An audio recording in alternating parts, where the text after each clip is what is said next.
ইসলামী আন্দোলন বাংলাদেশ এমন একটি দল, যেই দলের ভিতরে কোনো সাদাবাজির অবকাশ নাই, সিন্ডিকেটের অবকাশ নাই, জোর করে অন্যের জমি দখল করার অবকাশ নাই, মানুষের উপর জুলুম করার কোনো অবকাশ নাই। ইসলামী আন্দোলনের উদ্দেশ্য একটাই, আল্লাহর জমিনে আল্লাহর দিন কায়েম করবে, কোরআনী আইন, কোরআনের বিধান চালু করবে। এটাই হলো একমাত্র উদ্দেশ্য। আল্লাহকে সন্তুষ্ট করার জন্য, রাজি খুশি করার জন্যই ইসলামী আন্দোলন বাংলাদেশ এ দল করতেছে। আপনারা অনেকে দেখতেছেন, সারা বাংলাদেশের মানুষ অথবা সারা বিশ্বের মানুষও দেখতেছে, যারা ইসলামী আন্দোলন করে,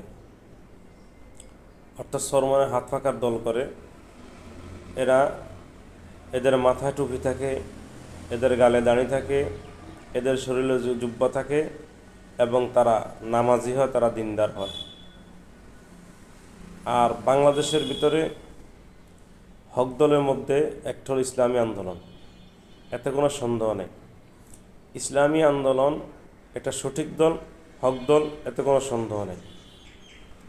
তো ইসলামী আন্দোলন বাংলাদেশ এমন একটি দল, যেই দলের খারাপ কোনো রেকর্ডও নেই। ইনশাল্লাহ বিগত সরকাররা পারে না তার একটা রেকর্ড বের করতে, ইনশাল্লাহ সামনেও পারবে না। ইসলামী আন্দোলনের যে আমির, ওনাদের দেখেন পায়ের তলা থেকে মাথার তালু পর্যন্ত সুন্নতে ভরা, তাদের কথার মধ্যে নূর আছে।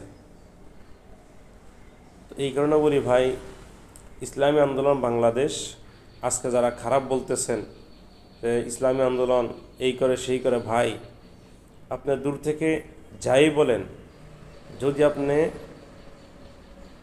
এতই খারাপ বলেন, আমি বলবো যে আপনি একবার হলো অন্তত সরমনের ময়দানে যান। ওখানে যে আপনি মুরিদ হওয়ার প্রয়োজন নেই, আপনি শুধু দেখে আসবেন, কোনো সমস্যা নেই। আপনি দেখে আসবেন সরমনের ময়দানটা কেমন, যে ওনারা কি খারাপ না ভালো, তখন আপনি নিজের মুখ থেকে বের হবে। দূর থেকে ভাই ওনাদেরকে খামাখা কিছু বলে কোনো লাভ নেই। ইসলামী আন্দোলন বাংলাদেশ আমি মনে করি বর্তমানে আদর্শ দিক দিয়ে সবার উপর আছে, এটা আমি মনে করি। ইনশাআল্লাহ থাকবে আজীবন ইনশাআল্লাহ।